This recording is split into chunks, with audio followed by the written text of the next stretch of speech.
Every calving season, brings me joy and hope. Just to see a young, 12-foot long baby come into the surface is really encouraging. We want to introduce you to a Vermonter with a really, really cool job. Philip Hamilton of Putney is a senior scientist at the Anderson Cabot Center for Ocean Life at the New England Aquarium. He and his colleagues manage a catalog of images of North Atlantic right whales, one of the world's most critically endangered whale species. Those sightings and photos are super important because they help inform the science and management of the species. Right whales were hunted to the brink of extinction in the 1800s, and even though commercial whaling is no longer a danger, entanglements with fishing gear and strikes by large vessels are leading causes of right whale injury and death, according to NOAA, the National Oceanic and Atmospheric Administration. And that's on top of the water warming in the Gulf of Maine, a critical habitat for the endangered species. We talked with Hamilton about his more than 40 years studying right whales and working for their conservation. You get to know the individuals. It's a one-sided relationship, but you get to know them pretty well, what they look like, who their families are. And we have this collaborative effort of science along the entire eastern seaboard. So we get photographs from Florida and Georgia, and then the mid-Atlantic, and then around Cape Cod and up in Canada. And so you get a sense of this species. They're an underdog. Their population is very low, less than 400. It was that number when I started 40 years ago. It went up and then dropped down because of climate change. It's the combination of knowing them in such detail, and yet there are tons of things we don't know about them. We don't know how they find their food, how they find their mates. They make really cool gunshot sounds underwater. It's really explosive. We don't know what it means. We don't know how they make it. So it's this combination of knowing a lot and having this tremendous mystery that is very compelling to me. And, working for an underdog, the community of people who are interested and care about right whales and research them, it's a really tight community of people. We all are doing it because we really care about the species. Weren't there questions about whether there would be any left? Could they have gone extinct? They still could. So when we first started doing this work, there was really not much known about the species. They were seen around Cape Cod. People didn't really know where else they were seen and whether or not they were the same whales that were seen in Cape Cod and the few that were seen, say, off of Florida. So when we first started doing this in 1980, we started developing population estimates, and it was around 300, 350. That's really low. And then it really tanked in the 2000s. The Gulf of Maine is warming faster than almost any other body of water, and that's sort of the center of their feeding habitat. So they had to change when and where they fed. They had to find new places to find the plankton they feed on. And during that transition, they got killed at high levels, and they also were finding it harder to find food. So their body condition wasn't as great, and they weren't reproducing as much. The population took a really dramatic downturn, like 30% of the population. We lost like 30% of the population. That trajectory, if that had maintained, they would have been functionally extinct within 20 or 30 years. And functionally meaning all the reproductive females were gone. They're long-lived species, so there'd still be whales swimming around, but there wouldn't be any hope for the future. They've been walking, a fine line for a long time. They're doing their part, they're calving, they're adapting to pretty dramatic changes in the ocean, as they have for centuries, millennia. But we just continue to, hit them with ships and entangle them in fishing gear and both kill them and just injure them to the point where they can't reproduce. And so I won't feel like they're out of the woods as far as extinction for a while, just because it's a small population. So a turn of event like what happened in the 2010s was pretty dramatic. To lose like 30% of the population in a decade when it's already small is not tenable. It's not a species that humans encounter often. Humpback whales you see more often if you're lucky enough to go on a whale watch. Right whales you don't see, and even you're not allowed to get as close as you can to, say, a humpback by law. So even if you're lucky enough to be on the water, you have to stay far enough away that you don't really develop a relationship. one thing we do at the aquarium is we really try to tell the stories of families. I'd love to do that through the story of Wart,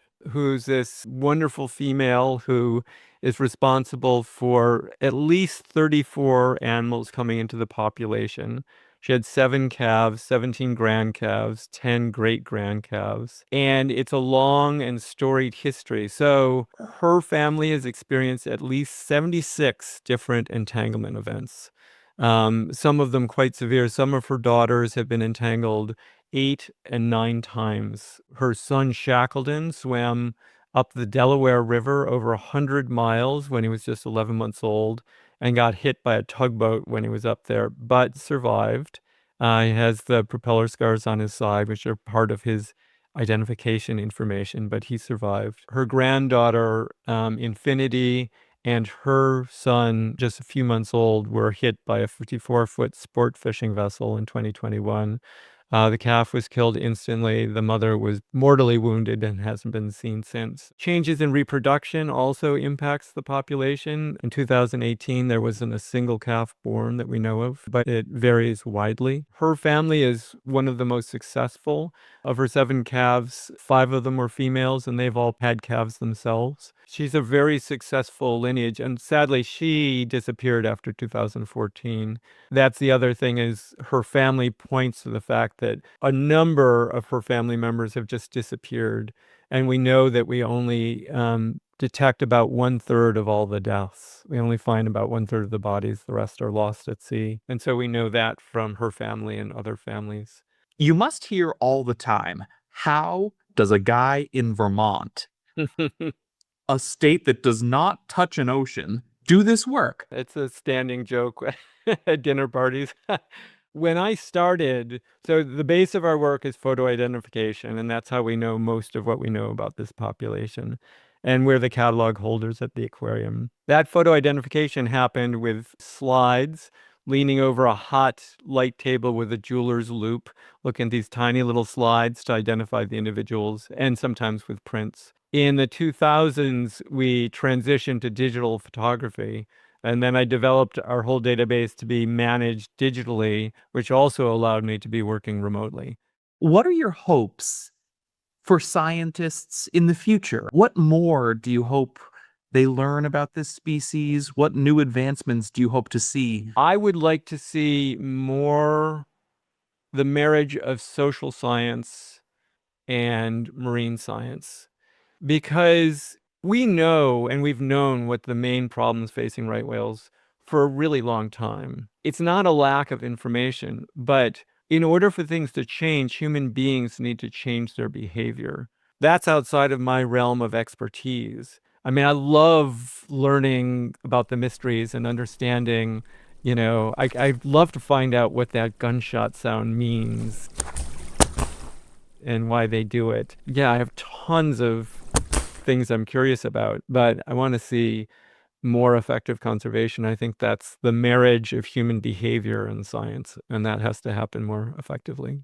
What would be lost if we lost whales? I'll give you 2 answers. So one is whales actually have a important function in the ocean. They're sort of ecosystem engineers, almost like beavers, by feeding often at depth and coming up and pooping at the surface. They're actually bringing nutrients back to where there's sunlight, so you can have plankton blooms. Like, plankton need both light and nutrients, and often the nutrients settle down out of the photic zone. So they actually have a really big impact on the ecosystem, and it would impact fisheries and how much fish we can catch, things like that. So that's sort of a utilitarian answer. I think every species that has evolved on this planet has intrinsic beauty and value. The loss of that diversity and beauty, every single loss, it's sad. It deserves to exist. What would happen if there were no more sunsets? No more paintings, no more music? You could still live, but it's not a world I would prefer to live in. For years now, industry has objected to some protections for right whales. For example, under current federal policy, large vessels have to slow down at certain times of the year along the East Coast to reduce the chances of hitting a whale. But under President Trump's push to deregulate federal agencies, NOAA has proposed revising those speed rules to reduce what the administration calls unnecessary regulatory and economic burdens. In March, NOAA said the administration encourages economic prosperity in our oceans, and advancements in technology are increasingly allowing maritime commerce to coexist with endangered species. The statement went on to say rollbacks would be an important step in implementing the president's vision of adopting modern technologies, supporting American industry, and promoting efficient and effective regulations. And this animation from the New England Aquarium shows how right whales can get entangled in active, lost, or discarded fishing gear, such as ropes used to mark the locations of crab traps or lobster traps. Bipartisan lawmakers from Maine have consistently said their state's lobstermen and women care about the ocean habitat and have taken steps to modify their practices. But those politicians have also said some whale safety regulations have unfairly targeted Maine's lobster industry. Senator Susan Collins of Maine has secured tens of millions of dollars in funding for research on right whales, saying it'll support Maine's lobster industry by improving data that informs federal regulations. That Vermont-based scientist we spoke with told us he's optimistic that new but pricey technology known as ropeless or on-demand fishing gear will grow in the future, especially in areas that have to close to fishing seasonally because of whale regulations. Then it could open up areas that they currently can't fish in. So that's, our hope is it could be sort of a win for both humans and animals, which is the way the aquarium, and I believe you have to do conservation. We're not in it to harm humans. We're in it. We're trying to find together solutions that will work for both humans and the endangered species.